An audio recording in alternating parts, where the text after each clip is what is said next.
کراچی سے دو دوستوں کا مشترکہ خط ہے. کہتے ہیں کہ جماعت میں یہ بڑی اچھی مشترکہ روایت. دو دستخط کیے ہیں انہوں نے؟ جی ہیں؟ دونوں نے آپ کے اچھا نام اچھا، لکھے. جی فرمائیے. کہتے ہیں کہ جماعت میں یہ بڑی اچھی روایت تھی کہ شادی کے موقع پر لڑکی والے کھانا نہیں جی دیتے ٹھیک تھے، ہے، لیکن اب بعض گھروں میں یہ سلسلہ ٹھیک. چل پڑا ہے. دوسروں نے تو ہماری تقلید میں یہ ختم کر دیا تھا، اب وہ پھر ہمیں بعض اوقات کہتے ہیں کہ دیکھو یہ کیا تم لوگوں میں بھی شروع ہو ہاں، گئی. اس کے متعلق مجلس شورا میں یہ مسائل 2 دفعہ پیش ہوئے اور ان کے سامنے میں نے وہ وضاحت کی کہ کیوں اب کسی حد تک کھانے کی اجازت دی گئی ہے، اور تفصیل سے اس صورتحال کا تجزیہ کیا تھا. ایک لمبا خط لکھا تھا ان کے نام، اور ان کو نصیحت کی تھی کہ اسے ساری جماعت میں مشتہر کریں تاکہ ان کو مجھے بار بار نہ سمجھانا پڑے، اور سارے پہلو جس حد تک اس وقت میرے ذہن میں ابھرے تھے ان کو پیش نظر رکھتے ہوئے میں نے ایک تفصیلی سمجھانے کا جواب دیا تھا. تو اب بھی میں ان کو یہی کہوں گا، ناظر صاحب اصلاح ارشاد کو جن کے سپرد تھا، کہ ان باتوں کو عام کریں ورنہ بہت سی غلط فہمیاں پیدا ہو جاتی ہیں. بات یہ ہے کہ محض کسی خوشی کے موقع پر کھانا کھلا دینا مہمانوں کو اپنی ذات میں نہ گناہ ہے، نہ معیوب ہے، بلکہ اور نہ رسم ہے، بلکہ ایک عام سنت کے تابع ہے. حضرت اقدس محمد مصطفیٰ صلی اللہ علیہ وآلہ وسلم بہت زیادہ مہمان نواز تھے، اور اپنے تمام بہت اعلیٰ اور مقدس مشاغل کے باوجود اپنے دوستوں کی یا اپنے غلاموں کی دعوت بھی فرمایا کرتے تھے. اور قرآن کریم میں لکھا ہے کہ جیسے عام دستور ہو کہ آپ بلا لیا کرتے تھے. بعض لوگ زیادہ دیر تک آگے بیٹھتے اور تنگ کرتے تھے، تو اللہ نے سمجھایا کہ ایسا نہ کیا کرو. مگر اس سے اشارہ یہ ملتا ہے بڑا واضح کہ رسول اللہ علیہ وسلم کی زندگی کا ایک ایسا دستور ہے جو اگرچہ روایتوں میں نظر نہیں آیا مگر قرآن نے اس کو محفوظ کر دیا. مجھے کئی دفعہ تعجب ہوا ہے کہ اتنی قطعی حقیقت اور یقینی حقیقت پر اب تک میرے علم میں تفصیلی احادیث نہیں آئیں. اس لیے اگر اہل علم کے سامنے وہ احادیث ہوں تو مجھے دلچسپی ہے کہ وہ دعوتیں کیسی ہوا کرتی تھیں اور کیا ان میں باتیں ہوتی تھیں. باتیں تو اندازہ تو ہے کہ کیا ہوتی ہوں گی، لیکن غور سے سن کر ایک اور قسم کا لطف آتا ہے. تو بہرحال دعوتیں مہمان کو کچھ کھلا دینا منع نہیں ہے. حضرت مسلم موعود رضی اللہ تعالیٰ عنہ نے یہ نصیحت فرمائی تھی کہ اس سے کچھ گریز کرو. اس کے 2 بڑے پہلو تھے. ایک تو تحریک جدید کا آغاز تھا، جماعت بہت غریب تھی، اور جس حد تک ممکن تھا حضرت مسلم موعود نے ایسے نکات پیش کیے کہ لوگ کچھ بچا کر جو خرچ دوسری جگہ کرنا ہے وہ یہاں کریں. یہ اصل بنیادی اعلیٰ مقصد تھا جو پیش نظر تھا. اور اب حالات جماعت کے ایسے تبدیل ہو چکے ہیں اور قربانی کی روح رفتہ رفتہ مشقت کرتے کرتے بشاشت کی حد میں داخل ہو چکی ہے. ایسی عظیم قربانی جماعت بشاشت کے ساتھ کر رہی ہے کہ بعض دفعہ دل چاہتا ہے روک دیں کہ بس کافی کر رہا ہے، اب اس سے زیادہ نہیں. تو اسی کیفیت میں ان ذرائع کی ضرورت نہیں ہے.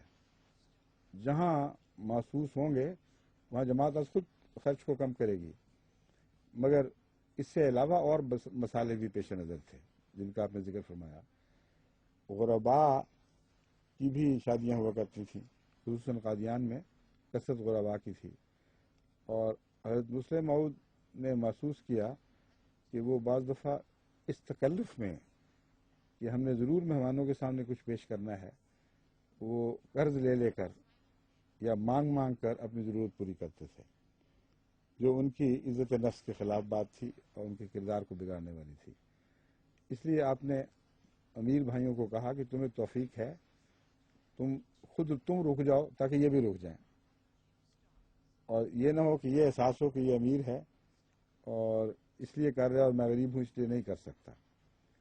یہ وہ مضمون ہے جو اب بھی اسی طرح جاری ہے، اور زیادہ تر اسی کے پیش نظر مجھے احتجاجی خطوط ملتے ہیں.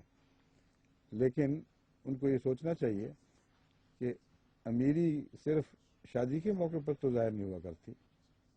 خدا نے جس کو رزق عطا فرمایا ہے اس کی روزمرہ کی زندگی غریب کی زندگی سے مختلف ہے.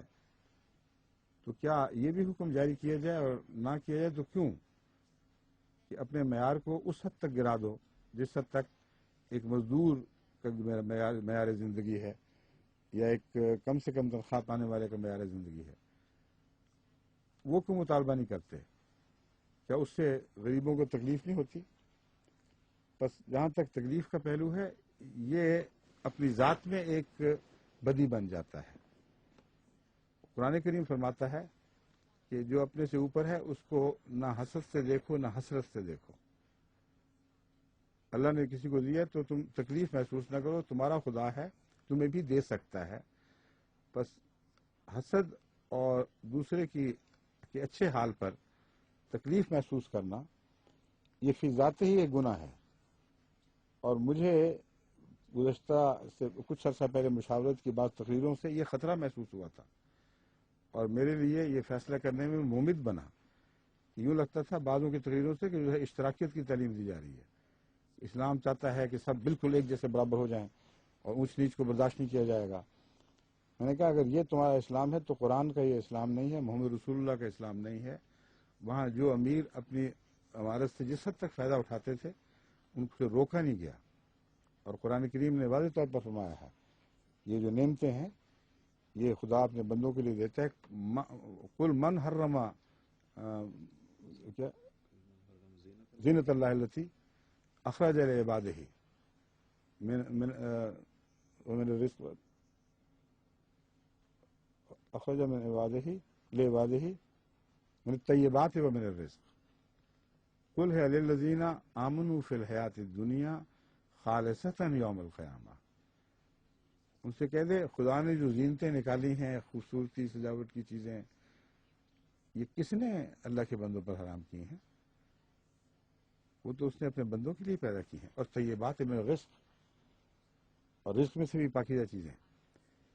فرق یہ ہے کہ اس دنیا میں بھی یہ مومنوں کے لیے ہیں، خدا کے بندوں کے لیے، لیکن آخرت میں خالصتاً ان کے لیے ہو جائیں گے اور دوسرے ان سے محروم ہو جائیں گے۔ تو اپنے مذہب کو اس طرح تنگ نظری سے تنگ کرتے چلے جانا، اس کے بہت لمبے اور بد اثرات ظاہر ہو سکتے ہیں، اور ایک خلیفہ کے فیصلے کو دائمی شریعت کا قانون بنا دینا جائز نہیں ہے۔ ہر خلیفہ وقت مختار ہے کہ خدا کے سامنے حاضر رہتے ہوئے تقوی کے ساتھ جماعت کی اصلاح اور بھلائی کے لیے کوئی انتظامی فیصلے کرے۔ وہ شریعت میں دخل اندازی نہیں ہوتی، وہ وقتی علاج ہوتے ہیں۔